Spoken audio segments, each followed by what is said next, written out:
Hello, my friends, and welcome back. Thank you very much for being with me again today. Well, that's great. That's great. I like when people come and finally come clean and tell you know what? Everything you said about us is true. Or at least other people say that about you. That's this little talk where, hey, does Israel have nuclear weapons?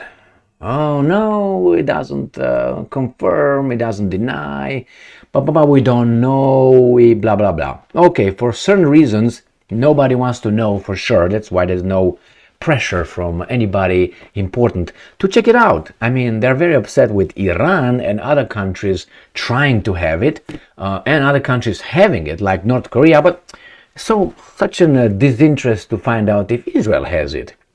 Nevertheless, I suspect they have it.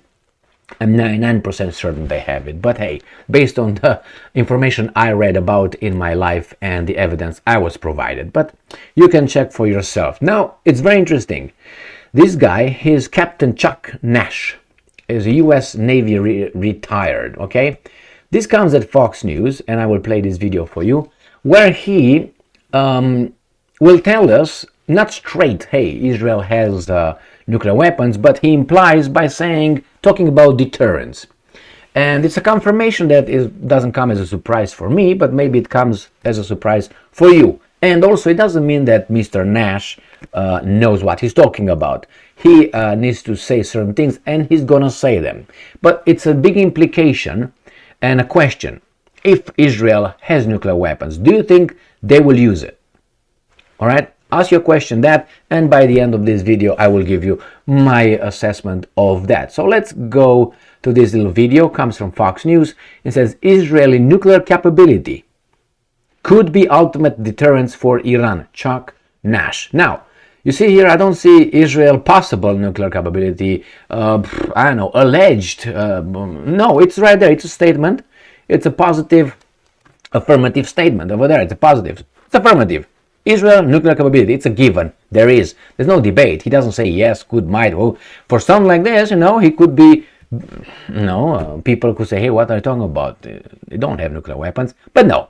So let me show you and play this little, maybe 20 seconds clip where he talks about the deterrence. But remember, deterrence doesn't work only for Israel, because when you look at the dictionary, it doesn't say deterrence and then in parentheses Israel. It's only deterrence. Put Russia in the deterrence, and not only any country.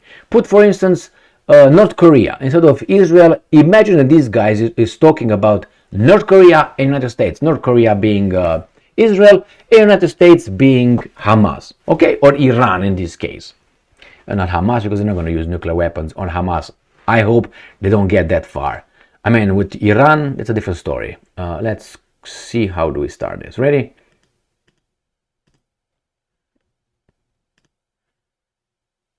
Oh my God, okay, all right. Probably going to happen. Whether Hezbollah decides to get involved or not, that's up in the air, because the one thing about deterrence is convincing your enemy that if you act, that the enemy will be totally destroyed. It's going to fail and they're going to be totally destroyed. And to get there, you have to have a credible force. You have to make the enemy believe that you will use that force, and you need consistent messaging. The Israelis are doing all of that.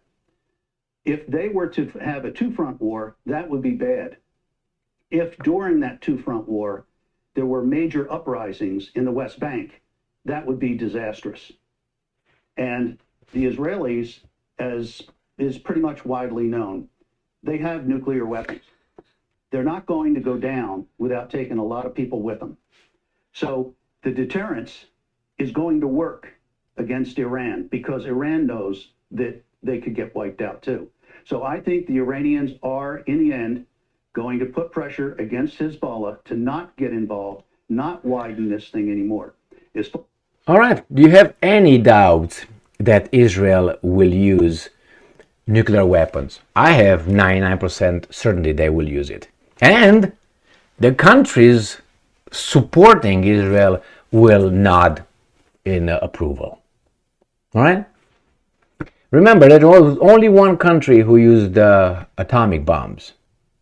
it's going to be probably this country is going to use nuclear weapons, the first one. And if you remember, the use of atomic bombs by the United States twice on civilian cities, which I think constitutes, it's a clear definition of war crime.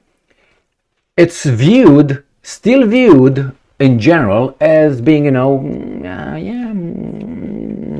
it's not called, hey, that was a crime. Nah. So I'm assuming that when that happens, or if that happens, what this guy is saying, it's widely known. Yes, I know it's widely known. When that's going to happen, or if that's going to happen, the same, if Israel will still be around, if we will still be around, I guarantee you that would also be viewed as the right to defend yourself. The destruction of Israel had to be defended, and blah, blah, blah, blah. But they don't try to, that's what I see, how I see it, they don't try to solve the problem. The problem here to solve the problem, the problem I see is that people over there are hurt, Palestinians and Israelis, or Jews, how you want to call them, right? They're hurt because some bad decisions made by a lot of people. And who's going to be wiped out? Iran. You know what I mean? It's not that. They're not focused on solving that. They're focused on how can we destroy everybody around us?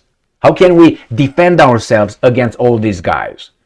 I'm not saying you should not defend yourself, but to me it seems like more a justification to settle some scores, and then with the help of 5-6 countries that are getting ready to really intervene over there, supposedly against Hamas. Like Hamas, the group, needs the intervention of the United States of America, Canada, Germany, Great Britain, France. Really?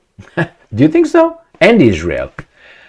It's not for that. It's for other countries. So the bad implementation or not implementing certain things that were supposed to be implemented after 1948 led to a lot of, innocent lives being, lost. And we have this decades-long peace process. It's not a peace process as I am not a unicorn.